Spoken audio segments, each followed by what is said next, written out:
अब 5 साल सुरक्षित करने के लिए हर बार इस उम्मीद में वो किसी न किसी को चुनते तो देते हैं कि ये बंदा अगर आएगा तो ये कुछ काम कर लेगा, लेकिन देखा यह जाता है कि वो बंदा भी आने के बाद में वो कुछ काम नहीं कर पाता है। गोंदिया को नंबर 1 करेंगे, लेकिन इन्हें 100 से भी पीछे कर दी। अगर आपको कैंडिडेट पसंद नहीं आ रहा तो नोटा को वोट दो, प्रयोग करो, नोटा का प्रयोग किया जाए। आप देख रहे हैं भवानी टाइम्स।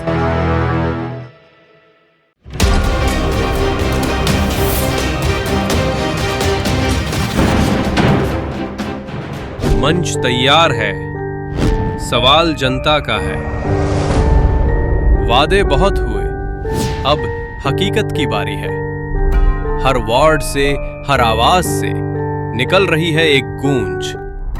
चुनावी मंथन, अब की बार जनता के सवाल। अभी हम मौजूद हैं अंबेडकर चौक में, जहां हम जनता से उनके पिछले अनुभव के बारे में जानेंगे और वो जो इस इलेक्शन में जो वोट देने जाएंगे वे किस बुनियाद पे अपना वोट देंगे, देखते हैं। आइए। हमारे को तो बेस्ट कार्यकर्ता चाहिए जो हमारी फरियाद सुन सके, और हम अभी नए आने वाले पार्षद से यही उम्मीद करेंगे कि हमारी जो पानी की समस्या है उसको सॉल्व करने की कोशिश करें। बाकी जनता तो उन्हीं के साथ में है और हमारा योगदान भी उन्हीं के साथ में रहेगा। जो अच्छा कार्य करेगा उन्हीं के साथ में हमारा योगदान रहेगा। नाम है आपका? अब्दुल नईम शेख पेंटर। हाँ, आप इसी गोंदिया के ही हैं? जी, मामा चौक गोंदिया में। आपके क्या अनुभव रहे पिछले पार्षदों को लेके? आपने जिनको वोट दिए उन्होंने जो आपसे वादे किए आम जनता से, तो वे अपने वादे अपने कार्यकाल में पूरे किए क्या? बिल्कुल पूरे किए। हमारे जो वार्ड मेंबर है, पार्षद है, उन्होंने पूरा अपना वादा पूरा किए। अभी आप जो 2 दिसंबर को वोट देने जाएंगे, किस बेसिस पे वोट देंगे? जो कार्यकर्ता अच्छा होगा उसके हिसाब से देंगे।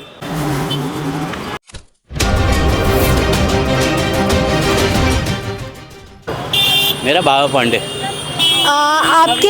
अभी हम नगर परिषद के चुनाव को लेके बात कर रहे हैं। अभी जो 20-30 सालों से जो नगर परिषद के चुनाव हो रहे हैं, आम जनता जिन पार्षदों को चुन के ला रही है, तो उनमें जो वादे करते हैं पार्षद लोग, वे अपने वादों नहीं निभाते वो लोग। किस प्रकार के वादे किए गए थे? बहुत से वादे किए गए थे कि गोंदिया को नंबर 1 करेंगे, लेकिन इन्हें 100 से भी पीछे कर दिए। तो अभी आप जो अपने अभी वोट देने जाएंगे और अपने 5 साल सुरक्षित करने के लिए अभी जनता क्या करने वाली है? मैं तो चाहता हूं कि सिर्फ विदर्भ विकास के नाम पे ही वोट देना चाहिए। विदर्भ अलग करो और उन्हीं प्रत्याशी को वोट देना चाहिए। तो अभी आप वोट मतलब जिसको भी वोट देंगे तो किस बेसिस पे वोट देंगे? हम पार्टी बेस पे तो वोट देने की योजना ही नहीं बना रहे, क्योंकि पार्टी वाले सिर्फ आश्वासन देते, कोई काम नहीं करते, सिर्फ अपना घर भरते। आपका अनुभव कैसे रहा इतने सालों में? मेरा अनुभव तो यही है मैडम कि देखा जाए तो देखो जो भी पार्षद बनता है, ठीक है, आज तक तो झाँक के देखा नहीं। हमारे देखिए नलिया में देखो इतना मच्छर है, नली साफ नहीं होती यहाँ पे। उसके बाद देखा जाए तो यहाँ कभी गाड़ी कच्चा गाड़ी एनी टाइम कभी नहीं आई है कि जो सफाई हो। वो हमारी नगर पे पीछे जाके देखो इतनी गंदगी कि वहाँ कोई जा नहीं सकता, उठने था। बच्चे कराटे क्लास सीखते हैं, वह कराटे क्लास में भी ये सफाई नहीं, बेचारा रोज सुबह के झाड़ू मारते बच्चे। यानी हमारा कहने का मतलब है जो भी जीते हम उससे मतलब नहीं करते कि विकास होना चाहिए। हम बोले नंबर 1 कहाँ हो रहा है जी? पूरा बैनर लगे रहते, ना गरीबों का उद्धार हो रहा है, ये गरीबों को उठा के फेंक दे रहे हैं यार। तो अभी जनता क्या करने वाली है? अब जनता को यही समझना चाहिए जो काम कर सकता है उसी को वोट दिया जाए। नहीं दे काम कर सकता उसको वोट देने की जरूरत नहीं। हो सके तो नए चेहरों को लाके एक बार देखना चाहिए इंसान ने। आप इतने लोगों तो नए चेहरों को लाए, एक नया चेहरा और होना चाहिए। आपके नेहरू चौक का क्या हाल है अभी? नेहरू चौक का तो हाल बहुत खराब है मैडम, क्योंकि नली साफ नहीं होती, आए दिन कचरा होता है जिसमें मच्छर उच्छर जानवर बैठे रहते और पूरे गांव भर के जानवर गैया गुआ सब यहीं भरे रहती, ताकि यहाँ गंदगी इतनी होती पूछो मत। और रही बात, यहाँ ना ट्रैफिक वाला कोई रहता है ना कुछ, ना वो देखो गैया बीच में बैठी, कोई आ गया ठोक दे, ये बीच में बैनर लगा देते, उधर से आने वाला आदमी नहीं दिखता। बस बोलने जाओ तो बस हाँ नेताजी बोलते हम कर लेंगे, यहाँ कोई ध्यान नहीं है, विकास कुछ नहीं। 15 साल से यहाँ की ट्रैफिक लाइन बंद है।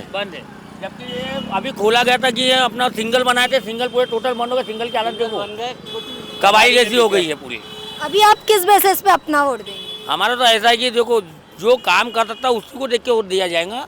आप बोलोगे पार्टी उल्टी कुछ नहीं है, जो अपने को ऐसा लग रहा है कि जो काम कर सके उसी को वोट दिया जाएगा। ठीक है मैडम।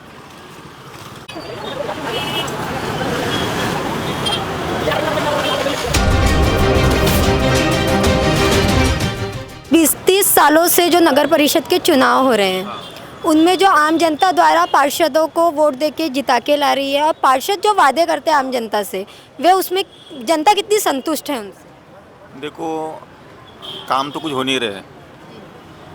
जितना भी अब जैसे पार्षद लोग अभी चुनाव है तो सबको नमस्कार करेंगे, हर घर में जाएंगे, लेकिन उसके बाद जीतने के बाद कभी वो आते नहीं, कभी चेहरा दिखाते नहीं, बिना फ़ोन करे वो कभी आएंगे नहीं, वार्ड में आएंगे नहीं। और फिलहाल 3.5 साल से तो प्रशासक बैठा हुआ तो कोई ध्यान नहीं है। तो अभी जनता जो वोट देने जाएंगी 2 दिसंबर को, तो वो अपने 5 साल सुरक्षित करने के लिए क्या करेंगी, किस बेस पे अपना वोट देंगे? देखो, जनता ने तो पहले जो उम्मीदवार खड़ा हुआ है उसको पहले देखना चाहिए कि वो उम्मीदवार सक्षम है या नहीं है, वो वार्ड में काम कर सकता है या नहीं है। उस हिसाब से जनता ने वोट देना चाहिए। क्या अनुभव रहा है? सब लोग तो काम ही करते हैं, काम करते हैं। और गोंदिया का विकास तो ना, देखिए आप, मैं बताता हूँ, 70 साल हो गए हैं और 70 साल का विकास आप शासन और प्रशासन और नगर परिषद जो काम करती है वो सामने दिख रहा है आपको। जगह जगह गंदगी है, और आप देखेंगे कि ये व्यवस्था है गाड़ियों की, आप देखेंगे पार्किंग की व्यवस्था, यानी गोंदिया में आप जीना है तो ऐसा है, चल रहा है, ढकल रहे हैं सब सरकार। व्यवस्था तो ये सालों से चलते आ रही है, पर अब जनता ने क्या सोचा कि मतलब किस तरीके से अपना वोट, क्या सोच के जनता अभी जो वोट देंगी वो किस बेसिस पे देंगी और अपने 5 साल सुरक्षित करने के लिए क्या करेंगी? क्योंकि अभी जो वोट देंगे वो फिर 5 साल के लिए नियुक्त हो जाएंगे वो पार्षद, हाँ, फिर वही जो वादे किए पूरे नहीं कर पाए। तो अभी जनता क्या सोच रही है कि किस बेसिस पे वोट देंगी? हम जनता को यही बोलेंगे कि आप लोग, क्या होता है, कैंडिडेट को देख के वोट दो, हाँ? और लोकल लेवल पे अपन ये नहीं बोलेंगे कि आप बीजेपी को वोट दो, कांग्रेस को वोट दो, हाँ? या कोई पार्टी को दो, हाँ? आप कैंडिडेट देखो, चाहे निर्दलीय भी हो, अच्छा समाज सेवक है तो वोट दो, नहीं तो मत दो। और आपको पसंद नहीं आता, मान के चलो 10 खड़े हैं, 10 मेंबर खड़े हैं, 10 में कोई पसंद नहीं आता तो मत दो वोट, बहिष्कार करो। अगर आपको कैंडिडेट पसंद नहीं आ रहा तो नोटा को वोट दो, प्रयोग करो, नोटा का प्रयोग किया जाए। नोटा का प्रयोग, क्योंकि अभी पिछले 5 साल 8 साल 2017 में चुनाव हुए थे, 17 से लेके 25 तक अभी गोंदिया में मैं देख रहा, अभी पुलिया जैसे का वैसा पड़ा हुआ है। 3 साल से पुलिया तोड़ा हुआ है, कोई काम नहीं है। अभी सुभाष गार्डन जो अभी उद्घाटन हुआ इसका, कोई मेंटेनेंस नहीं है। अंदर में चनाचोर गरम वाला बेच रहा है, वो पूरी फेंक रहा है, कोई मेंटेनेंस नहीं है। लॉन में कोई भी घूम रहा है चप्पल के, तो कोई मेंटेनेंस नहीं प्रशासक का। वो सब चीज़ें होना चाहिए, उसमें ध्यान देना चाहिए। तो परिवर्तन बहुत ज़रूरी है। हाँ, रोड रास्ते देखो, गोंदिया में ट्रैफिक, गोंदिया में जो रोज़गार है, रोज़गार की बहुत ज़्यादा कमी है। यहाँ पे जो इंडस्ट्रियल जो चाहिए वो इंडस्ट्रियल की आवश्यकता बहुत ज़्यादा है। और यहाँ के अधिकतर जो युवा हैं वो युवा विपरीत दिशा में जाकर क्रिमिनल कैटेगरी और जो क्रिमिनल को बढ़ावा यहाँ पे बहुत ज़्यादा हो रहा है। और जो स्टूडेंट जो पढ़ाई करते हैं वो भी इसमें डाइवर्ट, और उनका जो करियर है वो भी निगेटिव होता जा रहा है। भैया मंगेश भैया हमारे, ये बहुत बड़ी समस्या है। अभी आप किस बेसिस पे अपना वोट देंगे? मैं इस बेसिस पर अपना वोट दूंगा कि गोंदिया में जो एजुकेशन सिस्टम है, एजुकेशन सिस्टम बहुत मतलब जो प्राइवेट होते जा रहे हैं, प्राइवेट स्कूल है, प्राइवेट ट्यूशन है, ट्यूशनों की बहुत ज़्यादा फीसेस, और जो गवर्नमेंट की जो स्कूल है, गवर्नमेंट के जो टीचर है, जेडपी की जो स्कूल है, वहाँ पर जो भ्रष्टाचार है वो बहुत ज़्यादा हो रहा है।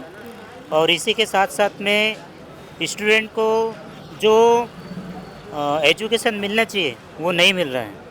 और रही बात पर्यावरण की, तो यहाँ का पर्यावरण, वकील साहब ने बहुत अच्छी बात बताई है कि जो पर्यावरण है वो पर्यावरण अनकॉमन सेंस है लोगों की वजह से।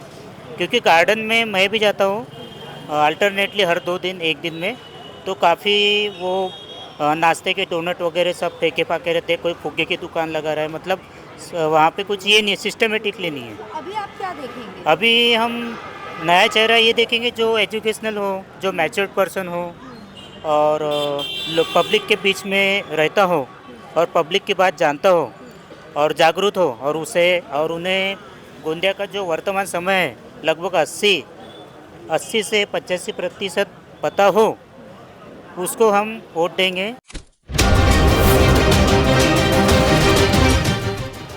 मेरे ख्याल से जनता वनता यहाँ कोई संतुष्ट नहीं है। आप गोंदिया के चारों कोने में घूम करके देख लीजिए, नगर निगम के महानगर पालिका के अंतर्गत जो चीज़ें आती हैं, नल जल स्वच्छता, इनमें अगर एक पॉइंट को छोड़ दिया जाए, नल को छोड़ दिया जाए, तो बाकी दो समस्या से हर आदमी यहाँ पे जूझ रहा है। अगर पब्लिक उनको चुन के वहाँ पे पहुँचाती है तो उनका ये काम बनता है कि उनको ये काम करना चाहिए। पार्षद भी तो मार्केट आता होगा, पार्षद भी तो अपने मोहल्ले में घूमता होगा, क्या उनको दिखता नहीं कि वहाँ की नाली की व्यवस्था कैसी है, वहाँ पे गंदगी कितनी है? उनको वो देखना चाहिए। अगर वो पद में आने के बाद में भी वो काम नहीं करते हैं तो क्या वो अपनी पद की गरिमा को बनाते हैं या बिगाड़ते हैं? ये उनको खुद को सोचना चाहिए। अभी जनता अपने 5 साल सुरक्षित करने के लिए क्या करेंगे? अब 5 साल सुरक्षित करने के लिए हर बार इस उम्मीद में वो किसी न किसी को चुन के तो देते हैं कि ये बंदा अगर आएगा तो ये कुछ काम कर लेगा, लेकिन देखा यह जाता है कि वो बंदा भी आने के बाद में वो कुछ काम नहीं कर पाता है। इसके लिए पूरी बॉडी को मिलके सोचना चाहिए, पूरा महानगर पालिका को मिलके सोचना चाहिए कि हमें अपने गोंदिया को कैसे स्वच्छ बनाया जाए, इसको सोचना चाहिए। अब मोदी जी ने स्वच्छता अभियान चलाया, पूरे देश में ये बात गूंजती है, स्वच्छ होना चाहिए हमारा नगर। कहाँ पर स्वच्छ है? आप देखो ना, इस किनारे जाओ, यहाँ पर जाओ, कितनी गंदगी आपको देखने को मिलेगी। यहाँ से आप 3-4 किलोमीटर अंदर चले जाओ, बहुत सारी गंदगी आपको देखने को मिलेगी, इधर देखने को मिलेगी। ऐसा क्यों होता है भाई? अगर महानगर पालिका नगर को भी स्वच्छ न कर सके तो इस नगर पालिका का मतलब क्या होता है? ये पद में बैठे रहने वालों का मतलब क्या होता है? क्यों पद में बैठते हैं ये लोग? आखिर टैक्स तो देती है ना पब्लिक, उस टैक्स के पैसे का करते क्या है नगर पालिका के लोग? ये सबसे बड़ा सवाल है ना। आप किस बेसिस पे अभी वोट देंगे? अब हम तो इस बेस पे वोट देंगे कि हमारा नगर स्वच्छ होना चाहिए, स्वच्छ पानी मिलना चाहिए, हर कोने में नल मिलना चाहिए, हर जगह स्वच्छता चाहिए। ये सबसे बड़ा मुद्दा है। अगर अभी फिर जनता ने जिस पार्षद को लाई वो जीत के आए और उन्होंने जो वादे किए और वो वादे फिर पूरे ना कर पाए तो फिर जनता क्या करेगी? फिर जनता अगली बार फिर उसको काहे के लिए चुन के देगी? हर बार जनता इसी तो कुछ सोचना चाहिए ना कि हर बार ऐसा हो रहा है तो अभी क्या? जनता अपने मताधिकार का प्रयोग कर रही है, वो इसलिए कर रही है क्योंकि इस उम्मीद में वो करती है कि हम कभी ना कभी कोई ना कोई ऐसा शख्स आएगा जो उनकी डिमांडें पूरी करेगा। लेकिन हर बार देखने को यही मिलता है। अब इस डर से कि कोई काम ही नहीं कर रहा है, जनता अपने मताधिकार को छोड़ तो नहीं सकती ना। क्या नाम है आपका? मेरा मुकेश नेवारे। आप गोंदिया के ही हैं? हाँ, हम रहने वाले प्रॉपर गोंदिया के ही है। अच्छा, तो जो अभी जैसे 20-30 सालों से जो नगर परिषद के चुनाव हो रहे हैं, आम जनता द्वारा जिन पार्षदों को चुन के ला रही है और वो जो वादे करते हैं आम जनता से, उससे आम जनता कितनी संतुष्ट है? संतुष्ट तो है ही नहीं आम जनता। सबको रोज नई नई परेशानियों का सामना करना पड़ता है। जैसे हमको ही देख लो, अभी आप वो आते नगर परिषद वाले, या उसको 50 रुपये किराया देना पड़ता है यहाँ का। अब देखो या मार्जिन हमको निकालना पड़ता है, या लोग हमारे पास से लेते नहीं, शोरूम से लेते 600-700 की चीज़ें, यही सब। हाँ, या उनको 400-500 बताओ तो यही चीज़ें महंगी लगती है, ये सब। तो अभी आप किस बेसिस पे अपना वोट देंगे? हम अभी देखते हैं अभी वोट किसको देना चाहिए। अपन वोट तो बता नहीं सकते किसको देंगे, नहीं अपन को जो काम करेगा अच्छा उसको वोट देंगे। वही मैं पूछी कि किस बेसिस पे वोट देंगे? हमको थोड़ी सुविधा होना है यहाँ पे, पार्किंग वार्किंग है सब। अच्छा। हाँ, थोड़े जो काम होते हैं वो भी लेट होते, घर के भी कुछ काम होते। अभी चुनाव है ना, अभी घर की नाली साफ करने बताया पीछे की, तो वो अभी तक हुई नहीं है, 1 हफ्ता हो गया, तब वो भी समझ नहीं आ रहा।